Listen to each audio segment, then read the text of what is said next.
What is up, though, Lions fans? It's your boy, Motor City Don P. We are back here once again, and you already know what it is. It is Monday, and let me take these off and let me put them back on because it's Victory Monday, and we just put BTA to those Chicago Bears.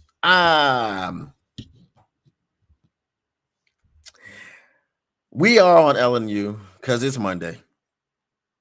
One thing is for certain, and three things are for sure when you see me in front of TV. Number one, the Motor City Cats are indeed back at it. Number two, we came to give you stats, none of that static. And number three, perhaps the most important number of them all. We want to make sure you keep your Lions news pragmatic, and we hopefully will be joined by a special guest today. So we'll cut out all the pleasantries and we'll get right down to the nitty gritty. What is up, though? Everybody in the chat. What up, though, Will Murray? What up, though, Just a Fan? What up, though, Lisa De Lorenzo? I started off the day. I wasn't having a great day today. Somebody's playing with my time. Somebody's playing with my time and cost me some money. Playing with my time and cost me some money. But you know what? I came here to talk about the Detroit Lions, and that's what I'm going to do. I'm going to give y'all a show today. Right? Kurt Steele, what up, though? He says Lions rule, Bears drool. We are going to be joined right now by the incomparable, the one, the only. Some people would say the reason that Zadarius Smith is in Philadelphia. We got the Doc, John McElroy. Welcome to the show, my guy. What's going on? It's good to talk to you. Yeah, I caused a lot of trouble covering the Detroit Lions. My goodness, not for the faint of heart to cover the Doc, John McElroy, right?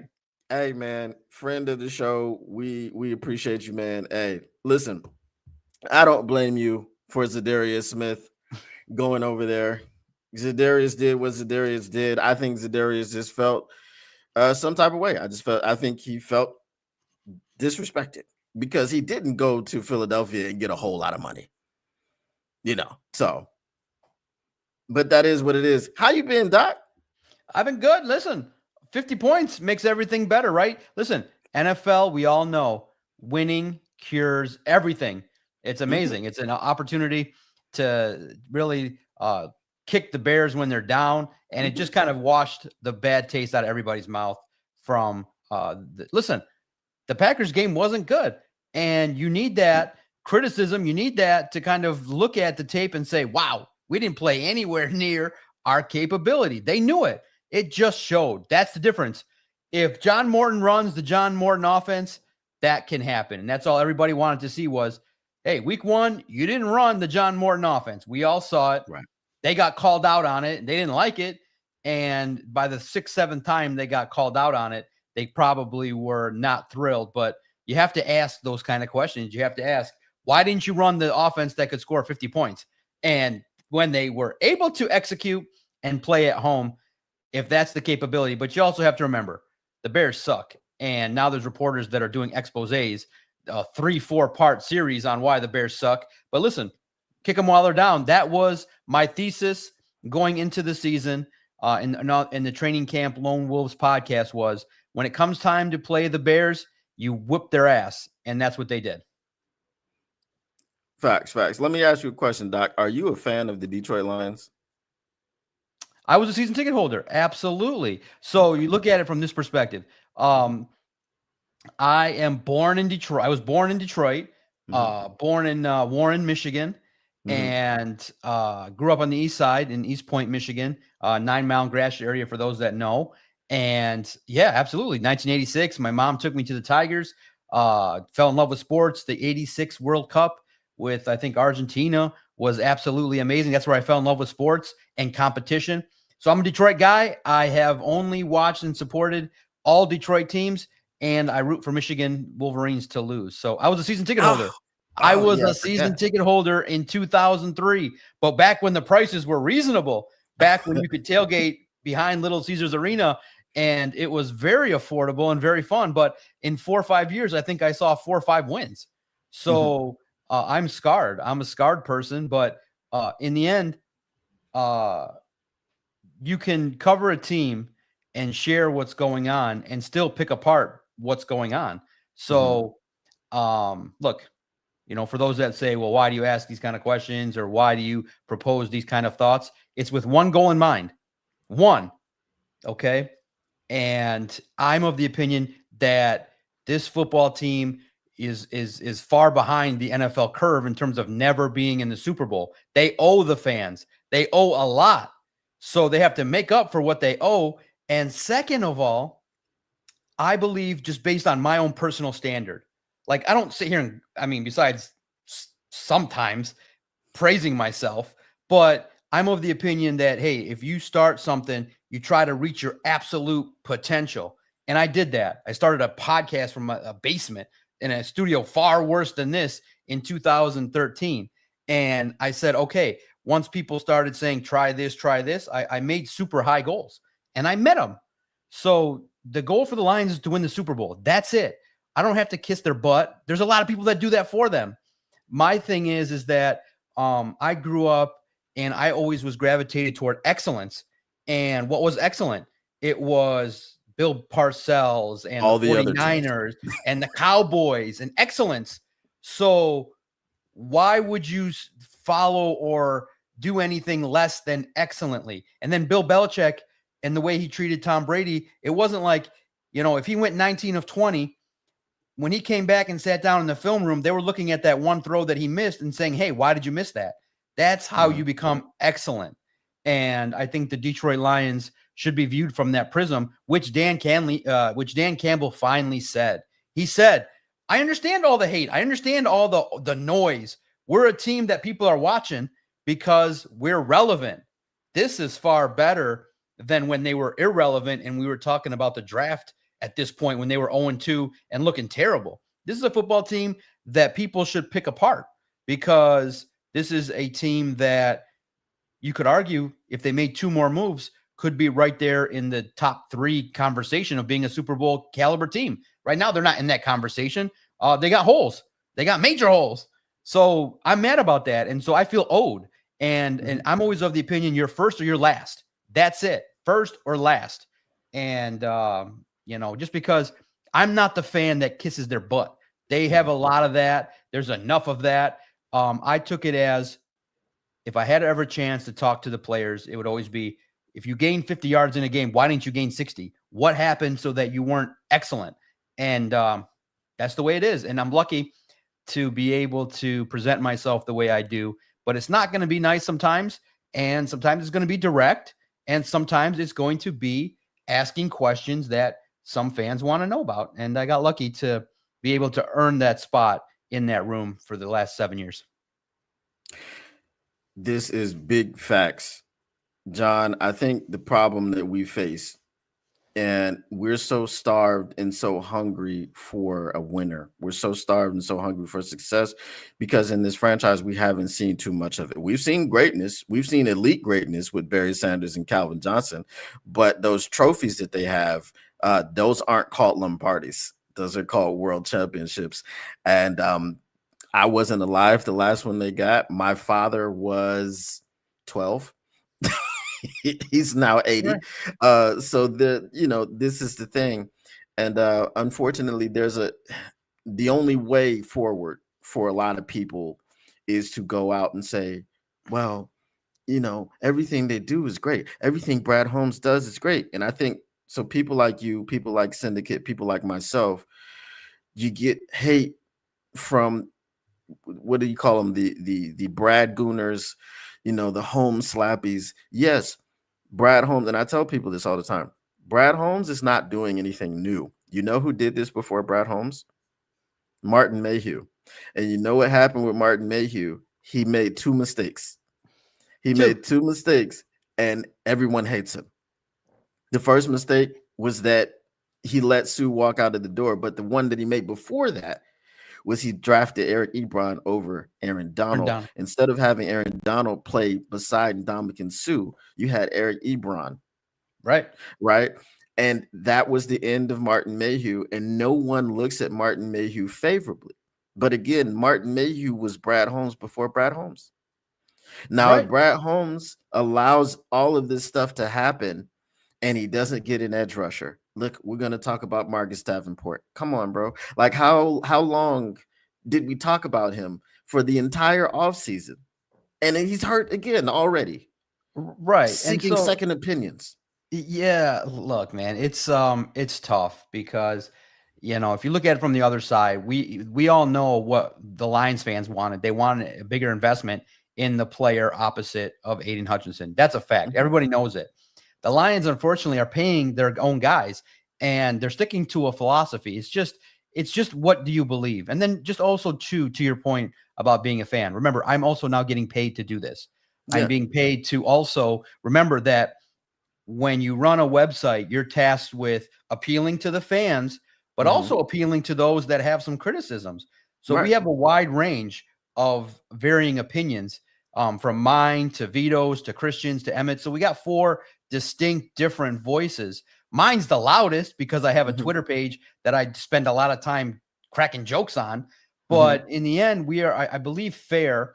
But from the perspective of winning and excellence and trying to get to the next level and questioning things. The problem is I seem to be look different and talk different because there are so many people that base their platform on a lot of support of the Lions. And I get that. Hmm. It's easy to do. You garner a lot of success pretty fast and a lot of attention. It's tough, but see, my situation was different in that back in 2019, I had grown an audience already. So I wasn't really looking to grow much more than what I had. Now, Hmm. there is a great partnership with On SI and it's grown a little bit, but I have a core audience that's loyal, rabid, that has kept the site going and thriving and the podcast growing and thriving. So I was of the opinion I'm just going to do and think whatever comes to my mind. And I don't know if it comes across as vastly different than other people. I'm just direct. I Yeah. don't have to worry. See, my situation is a little different because I'm in charge. I'm Right. fully in charge. So there's Hmm. nobody telling me you have to do this. There's nobody I answer to per se. So if it all went away tomorrow, I'm fine. I still have another audience that I can go back to with the podcast. On Hmm. SI is just the biggest partner I have, but I got many more. So Hmm. I want to talk about it from the perspective of I just feel like covering the Lions is one in which you talk about the good and And the the bad. not so good. Hmm. And I do think, to your point, it's absolutely right.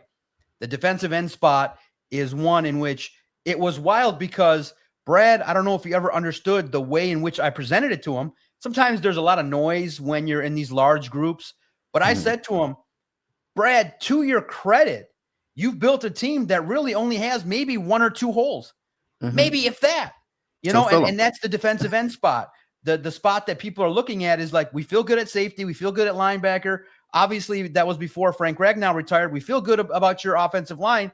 We just don't feel good about your number two spot opposite of Aiden because the player you chose has just had a hard time staying on the field. And we've also seen Emmanuel Mosley not be successful when you invested in him.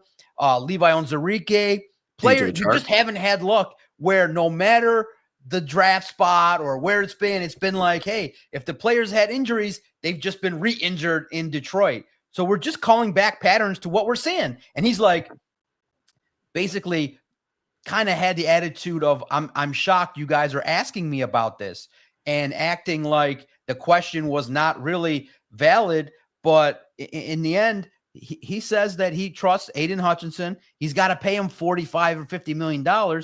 And the problem is that, okay, fine, maybe you're not going to get a Trey Hendricks in there, but I think that most fans believe that you could maybe even get better than a Marcus Davenport or Al Quadin Muhammad to compete to win a Super Bowl. And that's why the fans of Detroit are super smart Hmm. because they don't tolerate the perception that you're not pushing all in when you're making a move. And the Lions are basically, I think, two or three impactful players away, one more offensive lineman, one or two more defensive ends, and maybe some depth in the secondary, two or three from being right there. But they've just kind of fallen just that short in the name of draft and develop. To me, I just have a different philosophy. I'm like, in 2023, you could have made a better move than Donovan Peoples-Jones Yep. At the trade deadline. Or now, heading into this year, you could have been a little bit more aggressive, push for this year and next year. If it doesn't blow up, you just say, guys, trust me, we're going to rebuild it. It's going to be lean for a couple of years. We're all with it. This is basically like a tease. You're teasing it. Like, this is a playoff team, but nobody that's reasonable, nobody really that's not really a true slappy believes right now that they're a Super Bowl caliber team when you look at the Bills and the Ravens and the Rams now that are playing really well and the Eagles. You're in that category. You're in that tier, but just looking outside. You're a top 4 or 5 team, but you need some help. I hope they get it. You need a little bit of help. You're just short because of the fact that you had your center retire, you got youth, and you had some turnover. But they're still a good football team. Even when they lost to the Packers, I didn't feel like my question was all that crazy that people got all mad about. It was basically just, hey, my question, in all honesty, for those that didn't know, was basically like, how come you didn't run what you just ran against the Bears against the Packers? That's it. It's a simple question. He could have said, hey, man, we just fell short. He could have said, no, there's no replicating it. There's going to be some differences just because there's differences. He could have cut that off, but he got hung up on communication, and maybe it's the 9th time he heard that variation of that question. I don't know why he kind of poo-pooed the pre-snap motion stuff.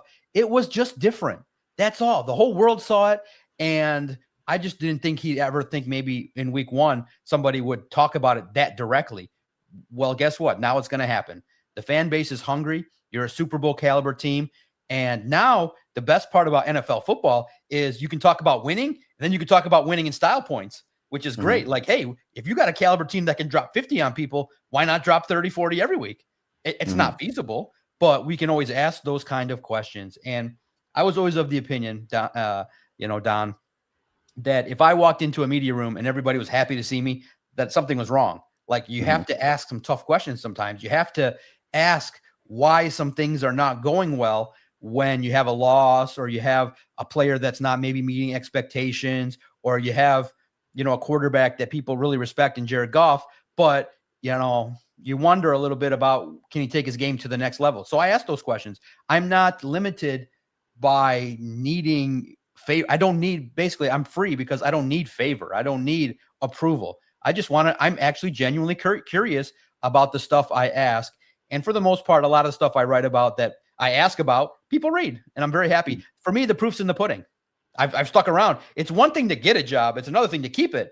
And so for the Detroit Lions, you got to keep challenging them. Even when they win the first Super Bowl, we'll all celebrate, but then it's on to number 2 and 3 and be a dynasty and win, because winning is fun. I got that taste of winning for me was when Michigan State in 2000, they won the national championship. I was there at the campus. And so I got to watch that game against Florida. I got to feel that elation. I got to feel that partying for 8 hours straight with your peers. And then I got to feel that responsibility of still going to school the next morning with 3 other people. And the teacher was like, Jesus, you guys partied all night and showed up to class? I was like, yeah, we can party and show up to work. They're like, okay, just get out of here. You're not coming to class. There's nothing here. Go rest and enjoy the day. And so when you feel like you taste championships and you're close, and you feel let down when the team doesn't win it, or isn't doing the things to bring millions of people happiness, they're getting closer. This regime has the closest chance, but they're making just a couple small moves that are difficult. And it's hard. It's not easy, but some of the moves I feel like are not as aggressive, and they've made some mistakes. Like, they obviously are going to correct it, where they're not going to take guys like Hendon Hooker and Giovanni Manu and Broderick Martin. Those are 3 picks that could be players that are helping right now. Oh, you don't have a Marcus? You got another defensive end. Oh, you don't have, you have a young guard. Maybe you got another one. Or you had a center that you could have taken that's more ready-made. So they make mistakes too. They're not perfect. It's a tough job, but this is Detroit. The standards are very, very high. And you give this fan base a taste, they want the whole pie, and that's great. That's why I love covering the team, because people are picking apart some guy who does a podcast questions. I love it. Yeah. I mean, this. I think you've reached the point where we all want to be. I know there's one person in particular who just wish he had credentials. He wish he could be in the media scrum, bro. He wishes he could just do everything that you do, Doc, and he doesn't understand why SI props you up. Uh, I don't understand but it either. No, listen, hey, listen. listen, Everybody should reach for that. If you want to do yeah, that, I would hope that anybody that joins the media would be able to ask questions that are also relevant to a different audience than maybe than the one that they have. And I feel like I've done that. I ask a yeah, wide variety of questions. I ask about the team, the players, the stuff that is just you just ask what people want to know about, and it's not that difficult because people feed it to me. They say, "Hey, Doc, yeah, ask this," or you go online, you peek a little bit and stuff like that, and you pay attention. Everybody has a right to try and be there, but my goodness, man, Don, let me tell you, media room is packed, hmm and when there's a big game, there's a lot of people there. And in the locker room, I'm a little guy. I got to try to maneuver my way through, and it's a great opportunity. And look, it's good. Everybody should have a strong desire. I had that hmm same reason, but my fuel was also just to prove people wrong that a podcast was media. Like that was the first step for me, yeah, was proving that, hey, a podcaster could cover it. Now they're probably like, I can't believe SI would hire this guy. That this guy has no boundaries. He just say whatever he feels like he says when he needs to say it. But I wish everybody the best of luck yeah, that tries it. And when you get told no multiple times, maybe potentially it's tough. But man, the yeah, room is like packed. And the problem is the podcasters are competing with the television stations, and there's more hmm of them. It's like hmm Lansing, Grand Rapids, hmm Midland. I'm like, my hmm God, there's like 50 television stations here. I can't get a spot to take a video because they hmm keep boxing me out. yeah. Well, we know if that guy ever got in the media scrum, he would probably be trying to ask Brad Holmes like how he chose his tie today. Uh, and real quick, you probably didn't know this, but Edham reached out to me randomly, so the beef is squashed. I no longer have beef with Mr. Baydoun. I no longer hate him. So that was a watershed moment. Look at you, All right, peacemaker. let's talk about a little bit about you didn't appreciate the fans with their chant. Is that what I'm getting? Yeah, no. What happened? No, what happened was, Mm-hmm. um, you're talking about Ben Johnson and Mm-hmm. what happened. Yeah. So listen, Ben Johnson was a guy that you feel like left the party before the goal was met. But Right. unfortunately, he got a big contract. I mean, $13 million. But he Mm-hmm. still went to the Bears. You went to the Yeah. rival. His job is to try and prevent you from eating and Mm-hmm. making success. So, and look, people felt like, you know, the perception is that taking interviews during a playoff run is a no-no, but that's what happens. It's just the way things go. Mm-hmm. But people are upset that he went to the Bears, and that's fine. That triggers people's anger. No problem. I don't have no problem with it. I don't have any problem with people chanting at all. They did it, Okay. and I feel like fans, listen, man, if you're going to pay $500-$600 to go to a game, outside of causing, the problem is there's kids there, and Mm. it's not really becoming, not in terms of sportsmanship. But this is Detroit. They chanted F Jalen Brunson. It's a Mhm. nasty crowd, that especially when people are drinking. So I don't have a problem when you're paying big money, as long as you're not being violent and really too aggressive.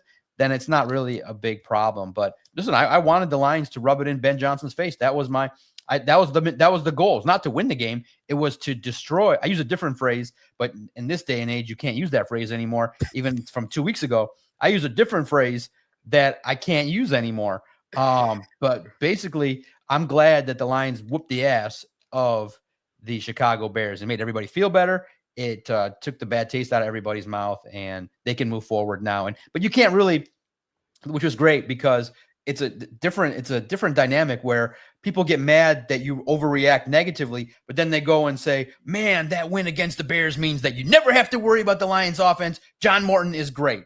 I'm like, so it's okay to swing wildly and overreact positively, but if you have some concerns or questions negatively, that's a big no-no. So it's funny. I fall in line with, look, that's the Bears. They're a bad team.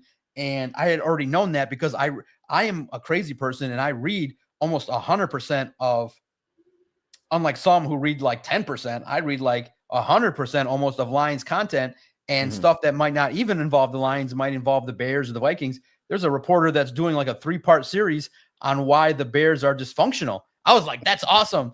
And, he basically was just like, the Bears are dysfunctional with a media GM who everybody hates and fires people and can't draft. I was like, this is great. And then I'm like, well, did some people not read that? Because then you got other people that are like, this win is a signature win and we have to value it like it's the super. I'm like, it's the Bears. So I said, Vito, what do you think? He's like, yeah, it's just the Bears. They suck. They haven't been relevant and they got a new coach and Caleb Williams who, listen, scouts told me a long time ago. I talked to multiple scouts. They said his accuracy is just something that's going to be not great. And he's not a timing quarterback. He's not what Ben Johnson's going to like right away. He could develop into that, but you gotta be able to talk to a lot of different kind of people. And a lot of people told me that Caleb Williams and Ben Johnson would not be a nice mix early on. And that's what I mean. I don't just go on the air and say the Lions could beat down the Bears just off of my top of my head. I do some level of research, and it's all great. But listen, it's the Bears. You whoop their tail. That was the mission. Now you got to go and prove to the league that you can hang with the Ravens and Lamar Jackson. Well, let's not talk about that right now. It could happen. Let me bask in this victory Monday, Doc. Let me bask in the victory Monday. It could happen. I might even just say they could win the game if they play like that. I mean, cats could also have spikes instead of fur. That doesn't mean it's gonna happen. No, it doesn't mean it. I'm not in the guarantee business, but they definitely can. Going into that game with a lot of momentum, they're good in prime time, and there's a lot of things that got to go down for sure. But I understand your doubt, no doubt. I'm petrified of Lamar Jackson and Derrick Henry. Those are probably my two favorite players outside of anybody on the Lions. So we have a question from Lisa. She says, question, Doc, can you ask Brad Holmes why he cannot draft in high in the draft who will not get paid while they pay Hutch? Lisa, let me tell you something. During this last year's draft, we asked Brad Holmes about why he didn't draft a defensive end sooner. And he came out with, man, you guys are on my ass about the defensive end. Why? 6th round. I don't know. He waited until the 6th round to get one. So here's the fun part for Brad. He does his talks from April until August. Now, from now until January, the trade deadline. Brad Holmes, or the trade deadline, you're exactly right. Brad Holmes stays away. He lets the team be run, and Dan Campbell is all over the talks. We tried to ask that question. I asked Brad literally 5 questions about defensive end. And I can actually tell you from my experience being in the room and listening to Brad what he says. They don't draft position. They don't draft that way. They don't say, we need to end, let's go take him. Nope. They go, this player needs to be smart, love football, good values, community, will be nice in the locker room, will accept tough coaching, will live and die and breathe football, will have good character, 8, 9 other traits that they're looking for, can learn on the board quickly. So if they don't have any of those traits, and I'm not talking about just a little one, no, they have their list and the player must fit all of it. All of it. And if they don't fit, they're not a Lion. And I'm like, listen, if the guy can sack the quarterback, but he likes to eat a couple cheeseburgers at night, just take the guy. Listen, if he wants to go out on 8 Mile and do some things here and club a little bit and date a couple ladies, I don't care. Can you sack the quarterback? So I'm of the opinion you let go of some of the character stuff and you value more of the can you sack the quarterback kind of thing. But the Lions did try. Lisa, they did try. There was reports they tried in the 3rd round to get and move up. There was reports that they tried, but their position in the draft now, because they're a good team, some teams didn't want to go down that far. So he's never going to come out and say, I tried to make trades and whiffed, but it just ends up being that way. So you take the good with the bad. They got a great receiver, I think, for the future. They got Tesla, who's going to be the X receiver for the next decade.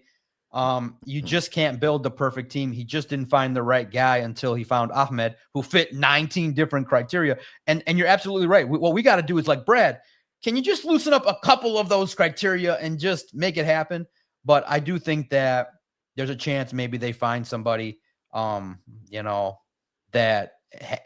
on a team that maybe he's on the last year of a deal. We'll start looking, if the defensive end position doesn't get much better, if Marcus is out for a while, we'll start looking at players that may be on the last year of a deal, maybe on the Bengals.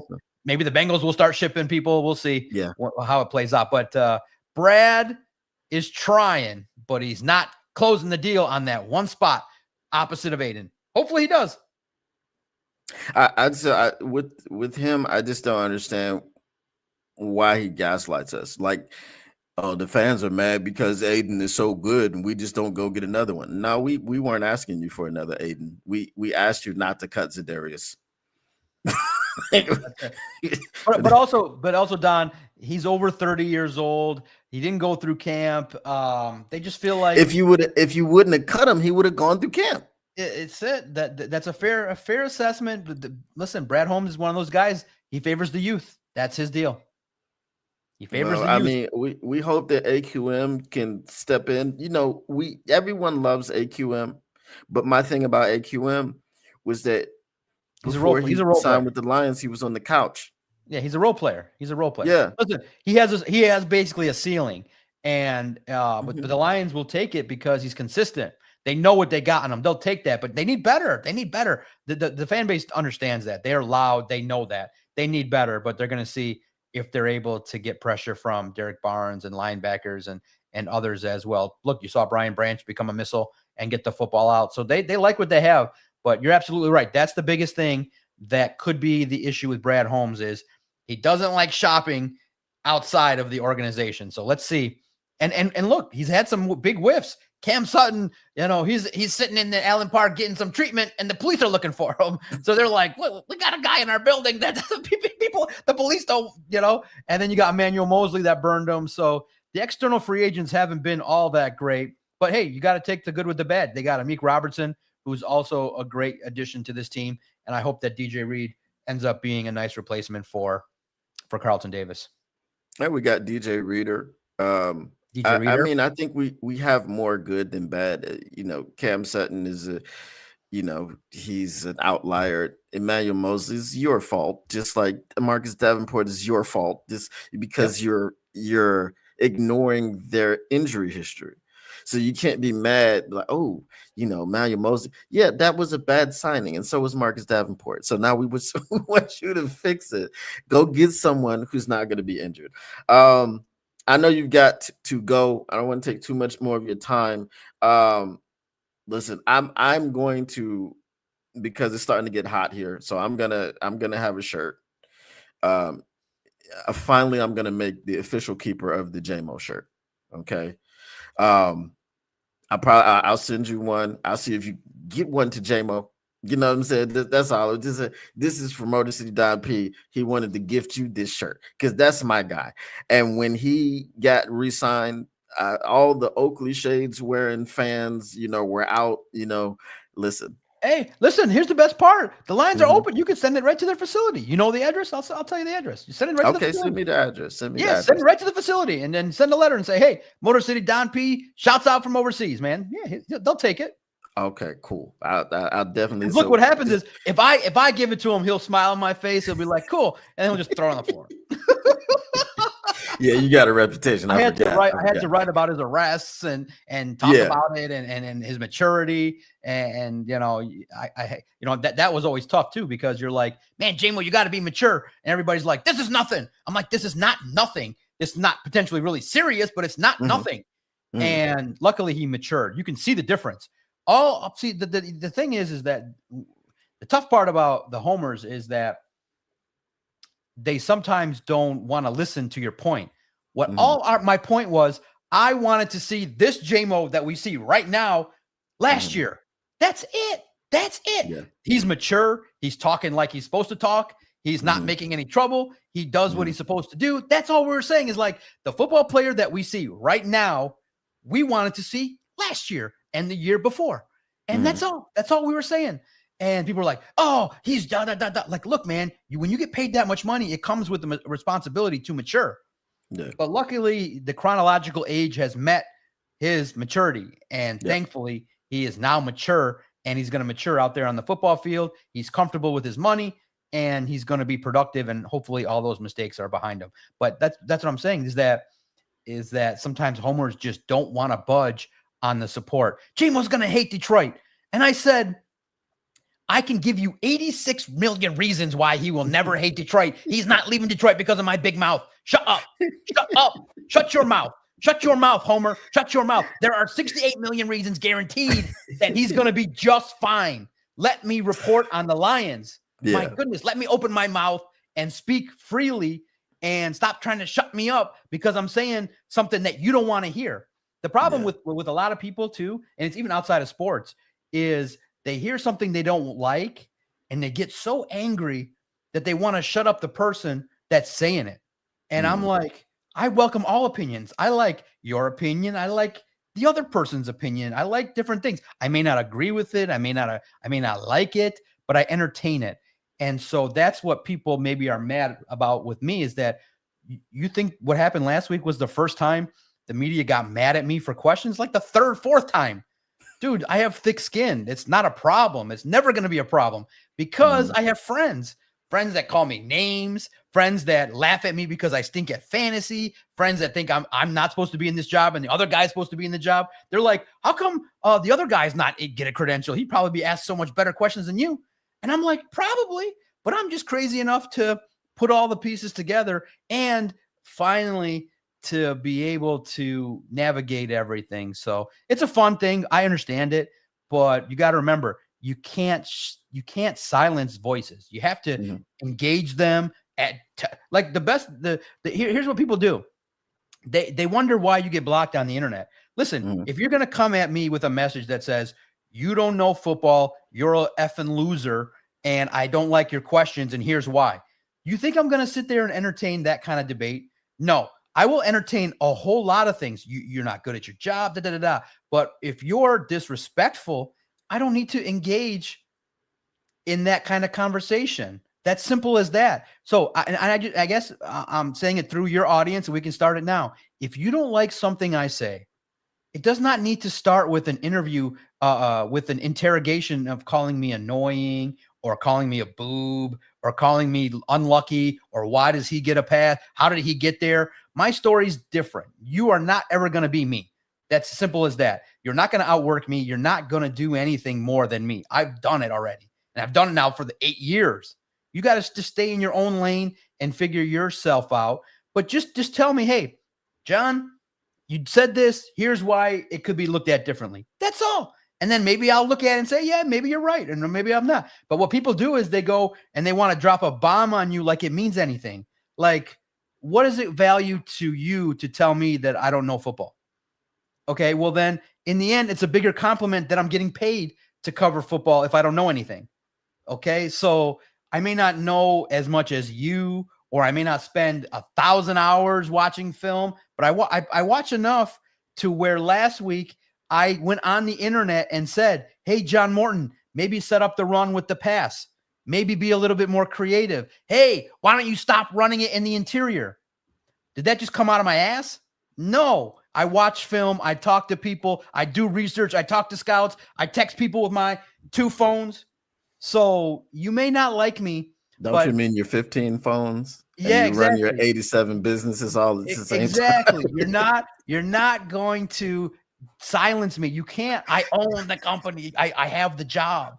It's not going anywhere for a long time. And so, yes, I have a big ego. Yes, I am very confident in what I do. But Don, if you call me and say, hey, come on the show, I'm here. I'm here. I'm not bigger than anybody. But if your stance is to drop a bomb on me and then you wonder why one comes back at you, maybe even sharper and nastier, then come on. Let's be realistic here. People, just argue the facts. Just say, John, the Lions offense will never be the same. Why would you ask that? You know why I asked that? Because about 40 people told me to ask it. That's why. And so It's a tough question. It wasn't maybe worded the perfect way, but it was the simple question. It was basically, this offense that you just showed against the Bears, if you just maybe had a couple more facets of that against the Packers, it might have looked a lot better and more competitive instead of looking slow and lackadaisical and lack of physicality. It just didn't look right.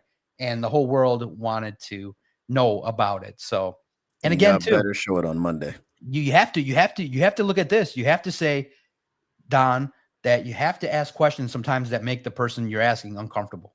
That's it. That's the job. That's the job. That is hopefully, if one day this ends for me and I meet Dan Campbell for a coffee, I said, hey, listen, hopefully you found those questions respectful, but I had to challenge you. That's the job. That's what my audience would laugh at me, and that I've had since 2018 would be not happy with me if there was something wrong with the Lions. And I'm like, that Packers game wasn't as bad as it looked on tape. You got a couple points here late. What's the advantage of that? I'm like, come on. Let's talk real football here. This is Detroit. Yeah. This is not Candyland. No, it's not. Speaking of debates, I want to come on your podcast and debate Mr. Christian Boer about his stance on not needing Zadarius Smith because we had Mitchell Agut. Oh, did he say that? Did he say that? Yes. I was like, what are we talking about? Listen. Listen.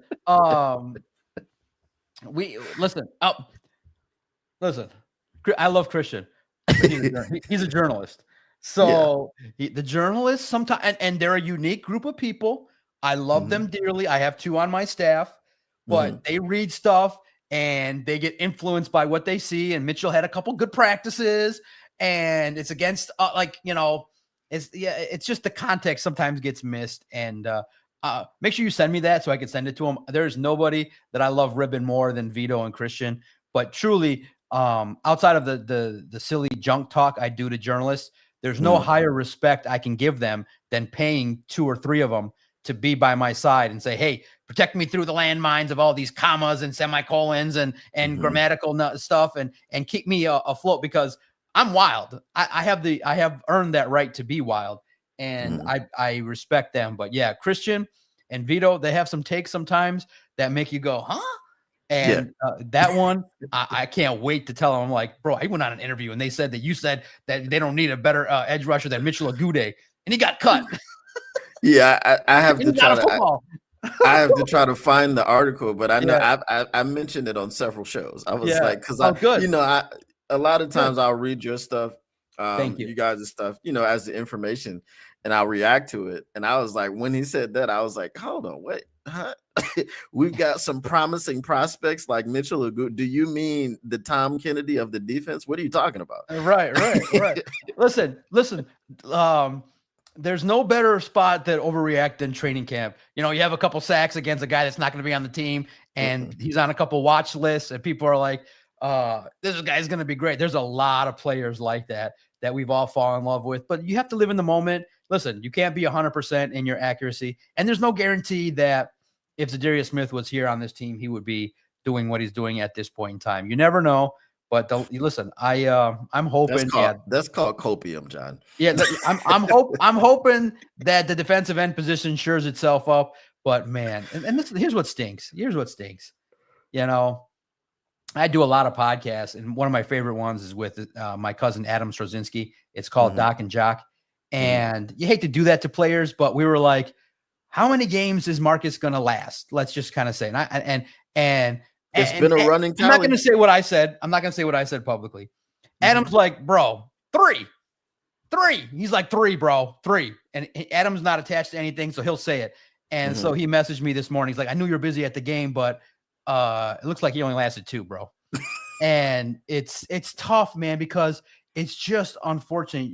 When you see the player, you hate it for him. You hope that the second opinion is because the first one was a good one. But I always thought that a second opinion means that maybe the first one might need some attention, like some stuff. And you don't want to do that. You don't want to do that. Or the team's like, I want you to do that. So, but listen, man, you could go to 40 different doctors and they'll tell you 40 different things. It's just unfortunate because I have never heard, this is the first time I've ever heard of it, where a guy gets a injury report for one injury, comes back, and then goes out and is questionable for a whole other injury. I'm like, man, that's just tough. It's one of those deals where the injury luck for some players, it's not on their side. I hope that whatever happens, it's a short-term thing and he can be there for the playoffs. But in the end, it's hard to earn the trust of the fans of Detroit because of the situation. So, and thank you, Lisa. That means a lot to me.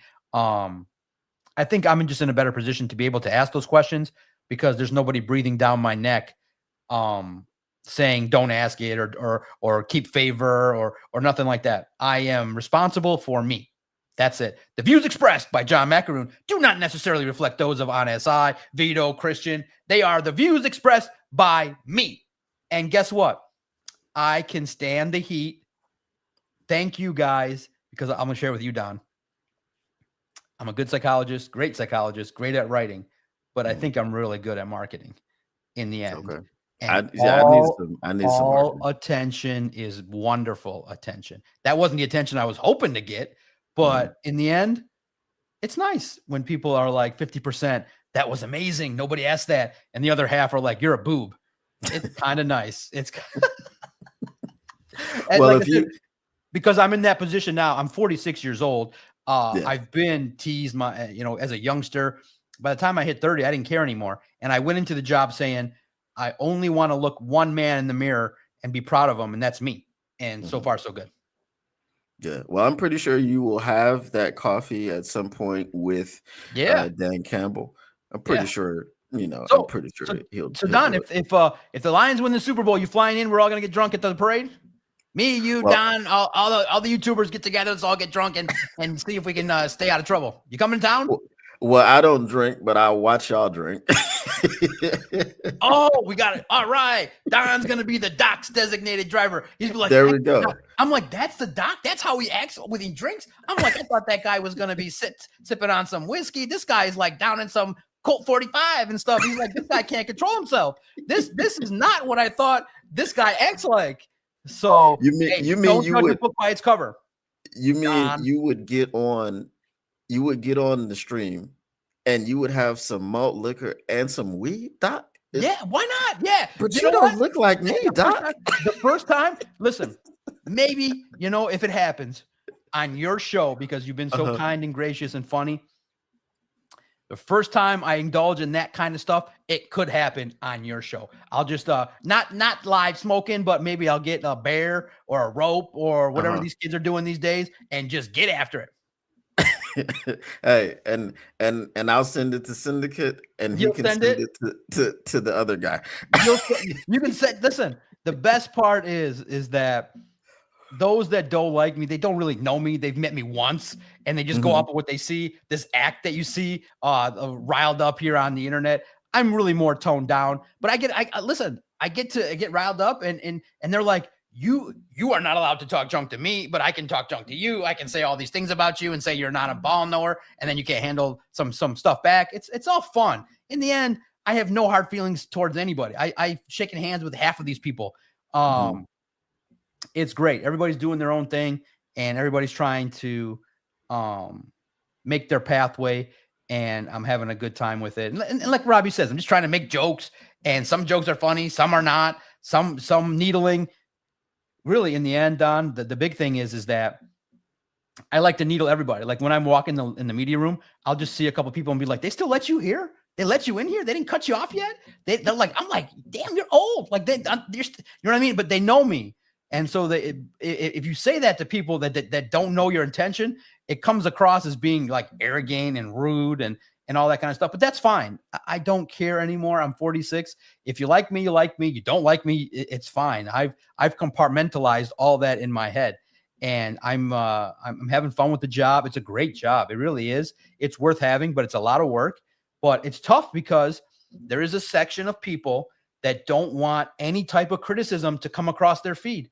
They want to be in their fanboy bubble, and they just want to hear that the Lions are amazing and going to win the Super Bowl because they beat the Bears. Well, that's not what you're going to get on SI. What you're going to get is a measured comment from Vito in a beautiful article that he wrote today. He said the Lions should be proud. They whooped on the Bears, but it's just the Bears. They're not relevant. They're not even a good football team. You can't extrapolate relevancy off of that. They were supposed to do that. We were calling for that in August as a goal. How could you even entertain that idea if the Bears weren't hot trash garbage? So I hope you find that people that visit on SI, you find the content fun, you find the videos fresh. There's brand new videos. And if you go to our Twitter page at Detroit Podcast, you'll say, you know what? I value the work that he does. I think that I'll put him in my list of trusted Lions, a trusted Lions reporter. There are still some people that I sit next to that don't want to even acknowledge that I'm a trusted guy. That's funny to me. And so that's what I'm making my goal is to say, I'm going to go on every podcast. I'm going to go and write 1,000 blogs a year. I'm going to do 60 videos a month. And I'm going to show you that I should be, if your stringent routine is, I'm only going to read 10% of all Lions content. My only goal is I kind of want to be in that 10%. And that's just a personal goal for me. Not ego driven. It's respect driven. And to me, if I can get into your little 10% bubble of Lions content, that'll mean a lot to me personally. Most people read a little bit more than that, but damn, some people have high standards to get into that club. But I'm like, okay, let's not go for the average reporter. Let's go for the one that has the tightest, the smallest window of margin that he reads. I'm like, damn, do I got to be an analytics guy, gambling guy? Do I got to, kiss butt more? I don't know what I got to do, but that will fuel me for the next couple years. How do I get into the majority of people's list where they say, I trust that guy. I like that guy. Yeah, he's a little wild. Yeah, he's a little unprofessional at times on X, but I like when he tweets news, I believe it. And I don't have to question the words that on that website. I don't think X is for professionalism. If you're looking for professionalism on X, I think you should go to LinkedIn. Yeah, exactly. They're like, I can't believe you would write that on X, bro. I've been acting like that since 2013. It's a clown show, so I go act like a clown in the clown show. It's pretty straightforward. X is a clown show. It always has been. So I act like a clown. But you can tell most smart people can see the difference between something that's reported honestly and stuff that's just completely made up and for fun and jokes and stuff like that. And for Robbie, thank you. I know you're noticing the hard work. This isn't work. Talking to my man, Don. Don's a great guy. He's funny. He's always hit me up and been very respectful, patient with me, with my schedule and stuff like that. So yeah, I've said yes to 99.99% of interview requests because it's fun conversation. It's not where I get amped up. Like I said, the one thing I got to get better at is I do have a propensity to glaze myself a little bit too much. But if you knew my story and how hard I fought, when Amik Robertson says from the dirt, I was below the dirt. I was below the dirt. I was a podcaster in the basement. I was below the dirt. And people said, you are nothing. You are scum. You are scum of the internet. You're the scum of the media. And guess what? Through hard work and belief and luck and dedication, podcasts became popular with the athletes. It became popular with the whole wide world. And luckily to me, I was one of the first dozen people in Detroit to kind of get into a weekly podcast that was semi-decent. And I got lucky with it. That's all it was. And so, but to see, people really knew how hard I tried and how many emails I sent and how many rejection letters, you would say, okay, I'll give you the 5 minutes, a show to just talk about it and how you got there, because it should motivate people that you can get told no, you can. And also to this day, certain groups of people don't like podcasters. I love that. And now I've joined you guys. I think they hate YouTubers more than they hate podcasters. I'm like, I like that. Let's join you guys. You guys are in the right side of history, entertaining, fun. We can talk junk a little bit to other shows. This is the right side of broadcasting. So I'm glad I'm part of it. I'm glad people convinced me to do it. And I would never turn down an interview. It's a great time to talk. I've been on the Villain Show, your show, everybody's YouTube show that's invited me. I've basically been on. I'm having a good time with it. And I think Robbie knows it. So I'm glad you got to see it, because then you'll get a sense of really what I'm about. Yeah, I think they hate us because I think they think it's too easy to get in. And yeah, it's easy to get into, but to stay around. It's not easy to be there. It's not easy to stay around. It's a 24-hour job. It's it's the NFL is nonstop Mhm, action. I've mhm, written about 4 dozen stories in my car. So if you want to compete, you got to grind and you got to, want to be part of the action. And that's what I did. I felt like, to me, why I stayed a little bit was long because I used some of that little nonsensical stuff to motivate me. Like, mhm.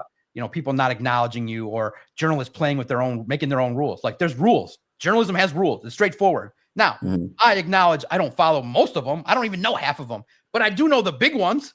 The mhm, big ones are, you should at least acknowledge the people that are doing the job.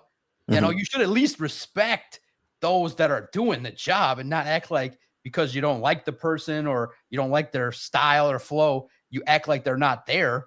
Yeah. That's weird. It's just being an elitist, and the funny thing is every time times change, the people who are the elitists are usually the ones that get phased out because they refuse to adapt, to whatever it is. Like I've reached out to people like even the Bears thing. Last year I was trying to get that roundtable thing started and I reached out to, some of the beat reporters. Nothing. You just don't get anything back and it's like, Not okay, even a no. They don't acknowledge it. just don't even acknowledge it. See, that's what I'm saying. See, Yeah. I hate that you told me that, because I probably would assume that. I don't want to ever assume that. That's Mhm. really, I can't ever imagine if someone sends you a direct message, you don't even say yes or no. But hey, Yeah. maybe they get 50 times more than I do, and that's what happens. But I can't imagine that that's the right thing to do in any capacity. I'm sorry that Mhm. happens. I hope that that's not a reflection on many people, but I'm glad you found the guy that also too. Listen, I'm not gonna lie, Don. I think the universe conspired not to have that happen, because they'll put your audience to sleep anyway. They'll be like, Don, let me tell you why week one was just such an overreaction, that the Lions, it's a new season and Mhm. they're allowed to have a game like that. It's the Packers. They just traded for Micah Parsons. And it's like, they're going to give the company line. It's going to be boring as hell. And it's just going to put people to sleep. So listen, you talk to the people that respond to you. And if they don't, it's their loss. Let's Yeah. go. That is what that is. Well, make sure I know because the NFL is coming to Australia next year. So if you got anybody that's coming on SI and they coming over, just tell them holla at your boy. Got it. I'm sure I guess I'll be here next year. I don't know, but you You will know, be. Absolutely. I'm an international, person, so I'm always somewhere. But I guess That's I'll right. be here. That's right. Listen, Robbie, you're absolutely right. I know that was awesome too. It just so happened that I was coming off of a practice, and there's that guy. He's like, and he was so nice too. The It's Too Easy vlog. He's great. And I'm like, oh, okay. And I heard about him, and then he followed me. I followed him, and I'm like, oh, he does good work. He gets the Lions players to play golf with them, eats with them. Everybody's trying to do their own thing and have a good time with it. So it's awesome. It's awesome. And like I said, the one thing I always wanted people to know is that those that truly know me know that I'm approachable, I'm honest, and we're gonna talk junk to each other. It's gonna be fun. It's boys will be boys, locker room stuff. If you don't judge and you are a nice person, then you can understand that there's gonna be some needling going on. If I know something about you, we're gonna needle a little bit. And but you can needle back, and there's no hard feelings. But for me, the big thing I think for like most people is just respect. Like, listen, I get it. There's things I do that you're never gonna do, or that you're never gonna act like. You can't be that way, but you can't act like I'm not there. I'm working as hard as you are. Yeah. You can't act like that. Yeah. And now I'm not going to take it anymore. I'm going to say, hey, wait a minute. This job has rules, and y'all supposed to follow them. And it might not be the highest level of reporting from my end here, because I have a life and I like it. But the stuff that I do report, can't just ignore it. You just can't ignore it. That's all. Yeah. It's just simply ridiculous at the highest level of ridiculousness. But that's why that field is shrinking and losing money, and it's just Yeah. not working right, because they make the rules and then they arbitrarily pick and choose what rules to follow. I'm like, Mhm. all right, that's kind of a weird thing to do, is to put out rules and then don't follow them. I'm like, okay. But then people on the outside are going to be like, that's kind of a rule. It's kind of a thing you're supposed to do. So just And a do lot it of and keep it moving. a lot of them are super boring. So, when they try to switch to, these YouTube streets, they don't have any personalities. So Yeah. nobody really wants to watch them. You know what I mean? So it's like, okay, I'll read your article, but I'm not tuning into your podcast. Um, All right. so Listen, I'm going to tell you this. People think the Lions are going to lose to the Ravens. If they can figure out, and it's a tough uphill climb, if they can figure out how to contain Lamar Jackson, that offense doesn't have as much talent as the Lions. The Lions have 6 guys that can be all pros. They got to work on the offensive line. They got to avoid the interior rush. The interior rush is terrible. The interior rush of the Lions has become terrible for some reason. Run off tackle, get it to Jahmyr Gibbs like they did in space, get those crossing routes working. I think the Lions can punch the Ravens in the mouth. I think the Ravens also, too, I'm not a geeknik. I am not an analytical wizard, but I realized that they've given up 80-some points, and they are not the defensive team that they used to be. And that team can be exploited. Now, can John Morton is in the lab at 3:30 every morning. So that would be 3:30 in the morning would be 3:30 in the about 7 p.m. every day at your time. He's there, doing his thing. 3:30 in the morning every day. I think he can find ways to exploit opportunities for the Detroit Lions to win football games. I think this one is one that maybe you get down a couple touchdowns early, but then when you settle in, you might get an interception from Lamar to DJ Reed, or maybe Tyrion gets one that doesn't get called back. You fight your way, you scratch your claw.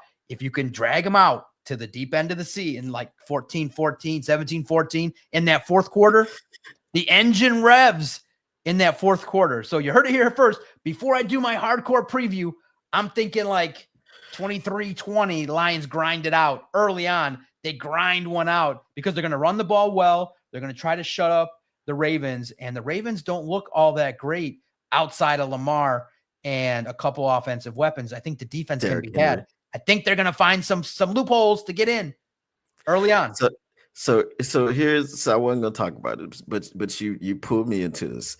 I wasn't going to talk about it. When I saw the Bills game, I said, okay, that defense can be had. And if we're going to beat them, it's going to have to be a shootout. If Coach Shep can come up with a plan to contain Lamar Jackson, he will be a head coach next year. Yeah.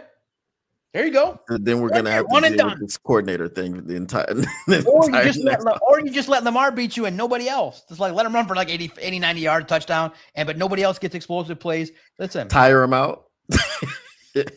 Listen, the fun part is that the Lions in prime time seem like, just picture the Chiefs game last year, or 2 years ago when they started off the opener against the Chiefs. It's early in the year. You're grinding it out. Might not be the prettiest game. You're just kind of feeling each other out early on, and then you get that Brian Branch pick 6. Boom. You got 2017 kind of win. It was just one of those grinded out kind of games. And I think that you don't need a second opinion, as Robbie says. You heard it here first. First opinion. The diagnosis is the Ravens are cooked. And that's that. Ravens are cooked. Well, let's hope you're not eating crow. I hope not. Well, remember, this is still Monday. I have not done my deep dive other than the basics yet. Now, that opinion can change by Monday. Now, your audience now will know the doc is flying out Monday morning to arrive, hopefully, Monday early morning in Baltimore. I will be in that stadium. I will take a photo. And guess what? I have a new goal, too. Me and Lamar are going to wear matching furs in and out of the stadium. And we're going to flow, and we're going to have a good party. And whatever happens, if Lamar loses, no problem. I'm going to wear buffs. I'm going to get in his entourage. We're going to have some dinner, and I'm going to tell him why he needs to come to the Lions and replace Jared Goff and win 5 Super Bowls. And I'm going to make it happen. I'm going to be the liaison to figure out how the Lions can trade Jared Goff to the Ravens for Lamar Jackson, and we'll throw in a couple picks, and me and Lamar are going to run Detroit. Facts.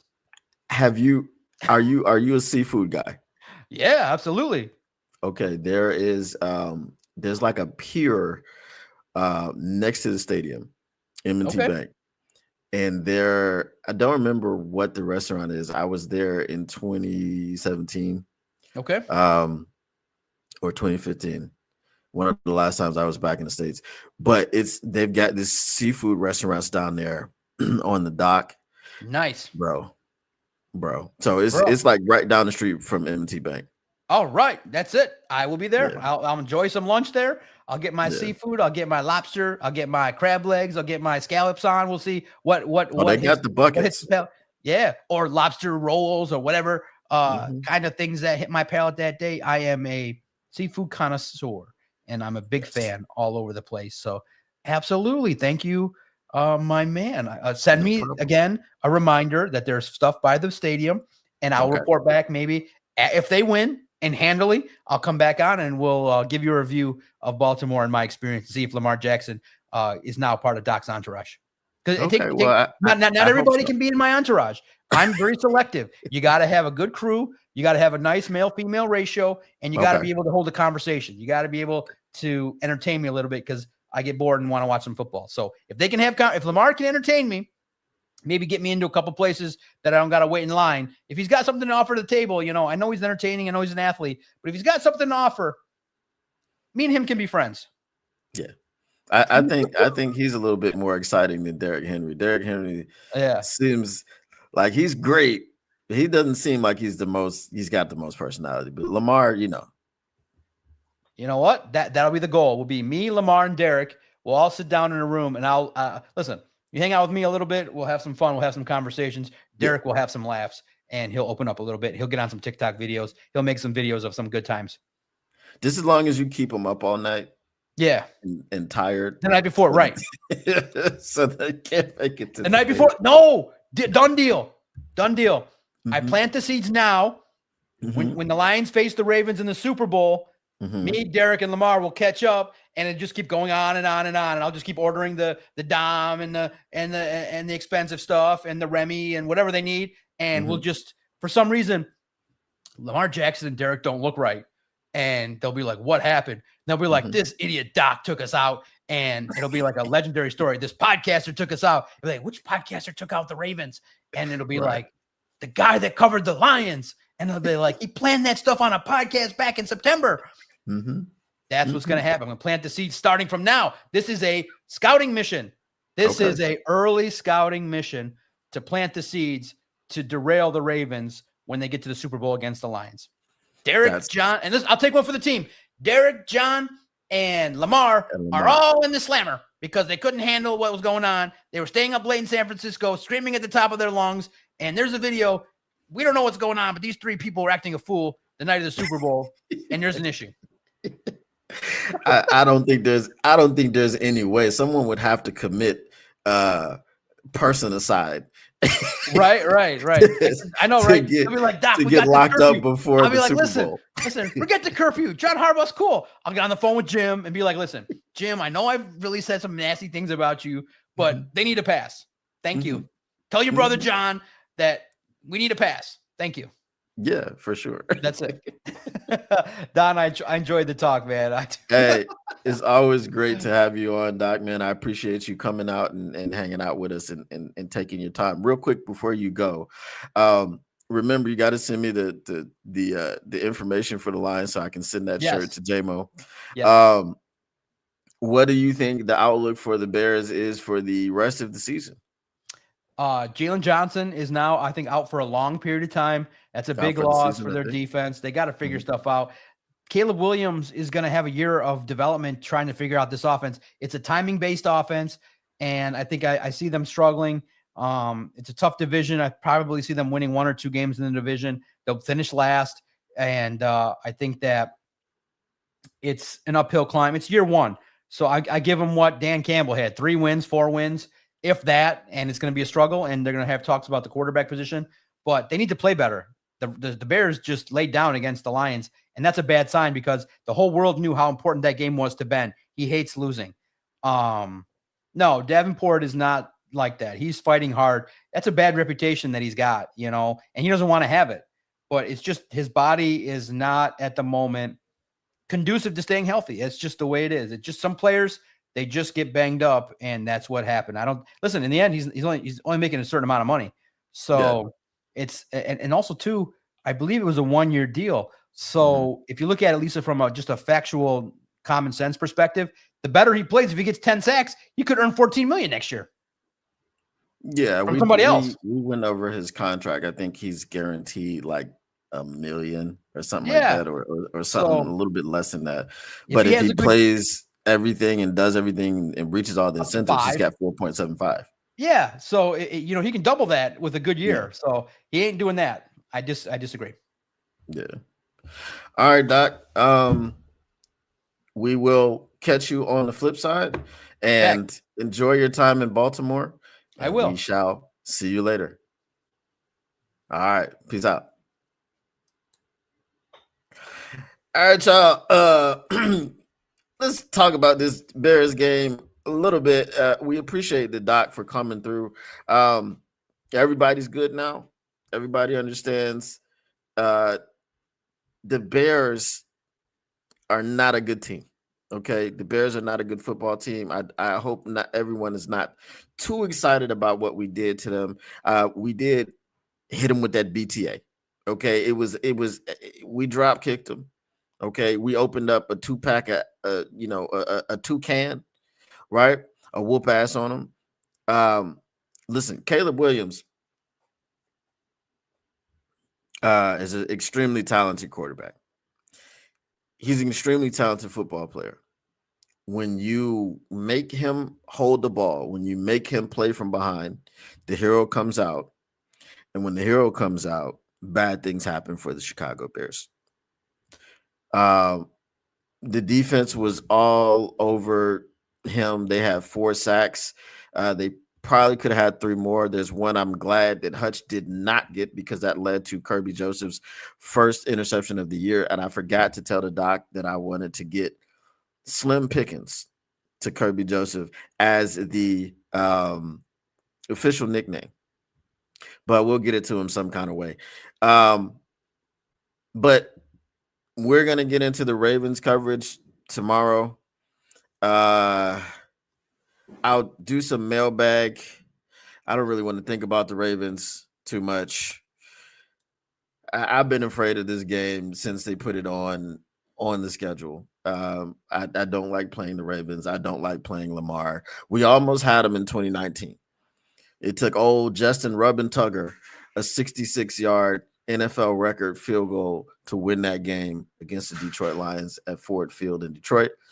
And then the next time we played them a couple years ago, we got absolutely mollywopped. So I don't know. I hope this game goes more like the first one than the last one, because I tell you, Lamar had 10 seconds to throw last time on every drop back, and we just got destroyed. All right. So mailbag. What you gonna do? What you gonna do when they reading you? Mailbag. Snick, mailbag. Get your mailbag questions in. Get them in. Bask in it. BJ needs that number 1 Bears, aka Chicago Catfish bottom feeders number 1 pick again. You are speaking the truth about the Bears being a bad team, which is why I am still concerned for our team. Yeah, so I want to see that high flying offense. Listen, so I have confidence in Johnny Morton to not be stupid. So what I mean by that is Johnny Morton has put together a game plan in which he had the right route concepts going. He had the communication going on the offensive line. He had the run game going. Jahmyr Gibbs, 12 carries, 94 yards. David Montgomery, 11 carries, 57 yards. Jahmyr Gibbs, 7.5 yards a carry. David Montgomery, 5.2 yards per carry. Jameson Williams, 2 catches, 108 yards. Okay, my man averaged 54 yards per catch and a touchdown. Amon-Ra St. Brown had 9 catches, 115 yards, and 3 tutties. Brock Wright got involved. Sam Laporta got involved. Everybody got involved. So now that Johnny Morton understands, yeah, I can do that. Yeah, I can use all of these weapons. Yeah, I can spread the ball around. Obviously, we had Tesla making that thrilling, amazing catch that he made. Chris Sims is calling him Electron. I wanted to stay away from all of the Tron names. I don't hate Electron. Any Tron that is there, Mayotron, Cybertron, I hate all that. I'm not Electron because, Tesla, the electricity. Yeah, I think it works a little bit. I'm still a fan of SpaceX, but Electron is not bad. It's not bad, and I'm a fan of the electrician, baby, for Jahmyr Gibbs. You know what I mean? So, Electron's not bad. So the fact that he's seen that he can get all of these people involved in the offense and it can be prolific, and Jared Goff can have 5 incompletions and throw for 334 yards and 5 touchdowns, and a 156.0 passer rating, and he can do all of these things. I think Johnny Moe now understands what the blueprint is. Will it work as good against the Baltimore Ravens? I don't think so, but you have the blueprint. The blueprint is already there.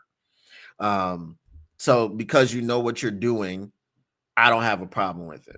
I did not think so the only problem I had with play calling from him yesterday was the problem that I've had with the Lions for years.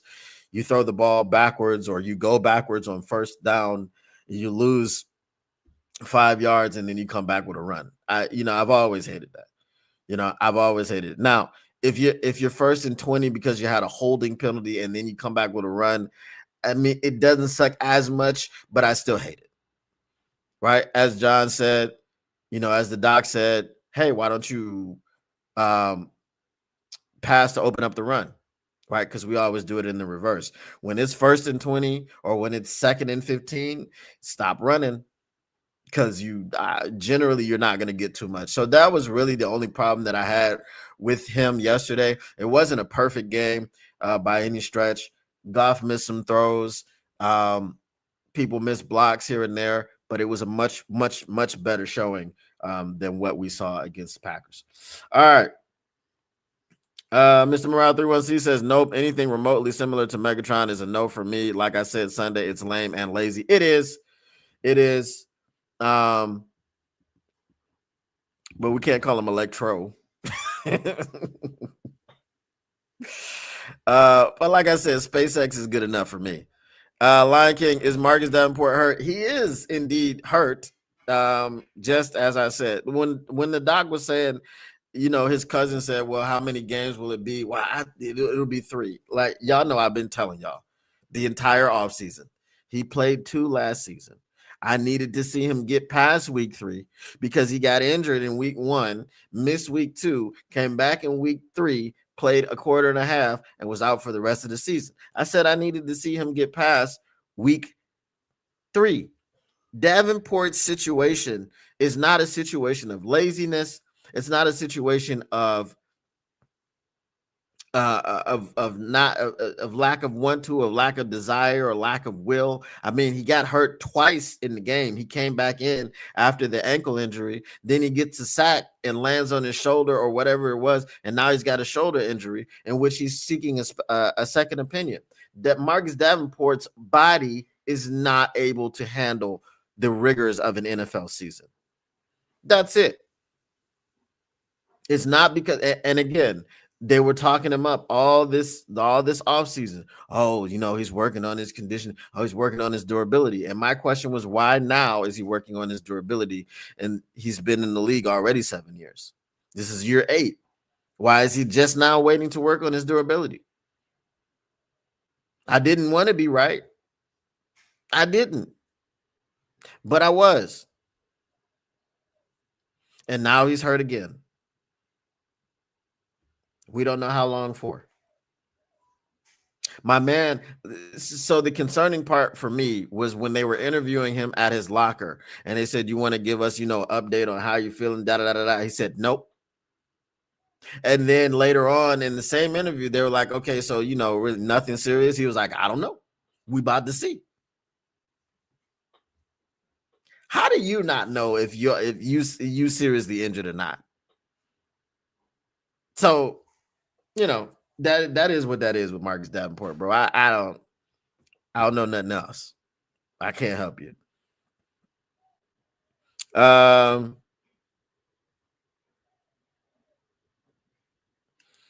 Trubisky feels Williams equals bust. Let's let Tesla get some play under his belt before we give him a nickname. I was saying that the whole offseason, but I had to, we can't be calling him no Tron nothing. The backwards toss, yeah. OMG, hashtag Davin Hurt. Should have paid Z. Yep, you should have. Should have never cut him.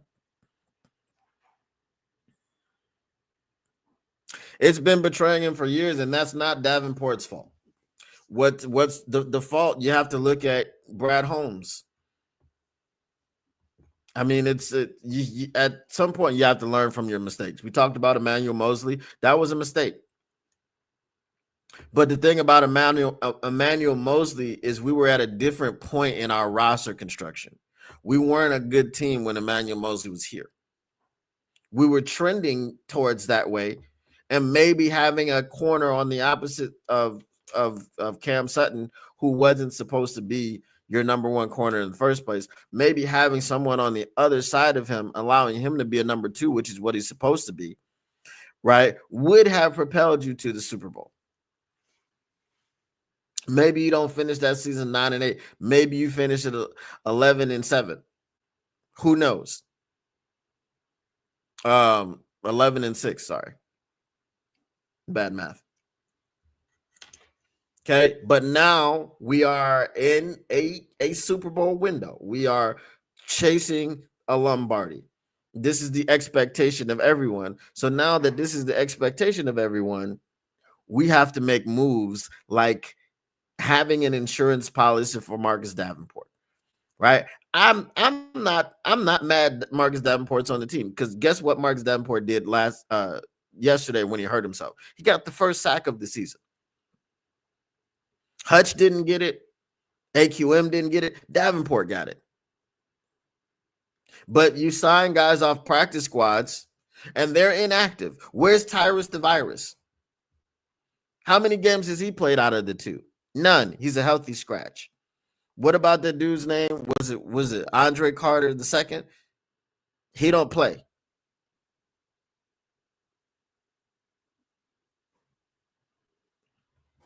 Right? So this was the reason that we had the issue, because we did not address the need for someone behind Marcus Davenport. We just said, oh, AQM is fine. Okay.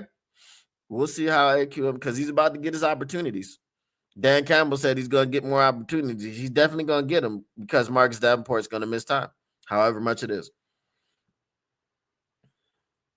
Breakstraw was a bad draft pick, plain and simple. Facts. I do not disagree.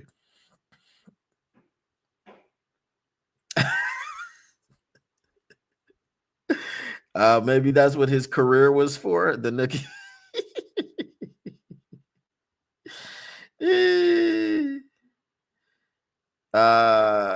Carter was signed to the practice squad. Right. That's what I'm saying. But he's not being elevated. He doesn't play. That was my point. All right.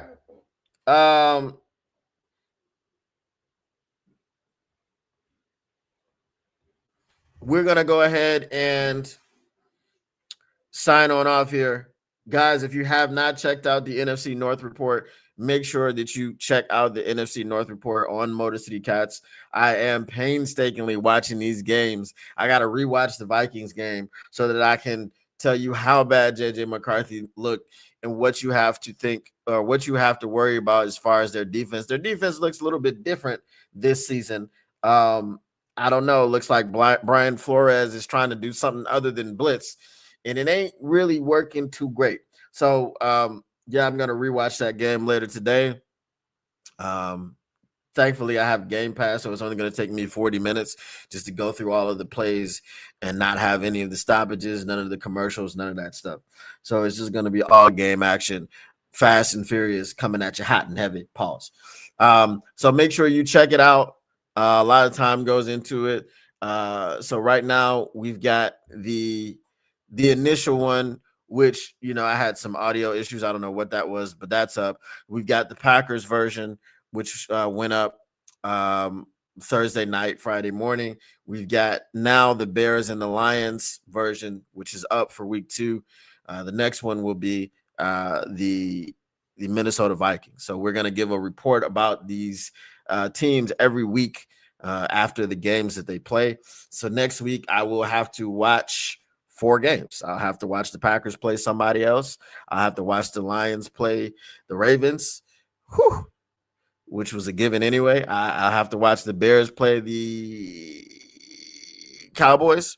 And I don't know who the Vikings are playing, but we're going to have to watch all of those and do all of them. So please, please, please go and support your boy on Motor City Cats. If you are not a member or if you are not a subscriber of the Motor City Cats podcast, it don't take but a second. Just go on over there right now and just subscribe, because your boy is trying to get back up to 1,000 so he can get back monetized. Because if y'all don't know, I had something monetized before last season, and your boy never saw a dime, not a cent, not a penny, not one red cent. Never saw it, because certain people are assholes and they're bad people. And if you don't know who I'm talking about, you should know who I'm talking about. But help me get back to my monetization situation.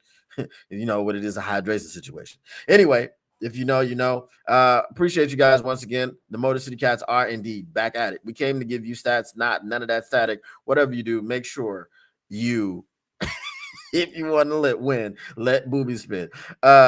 Make sure you keep your lines news pragmatic, and we are out. Peace. See you tomorrow.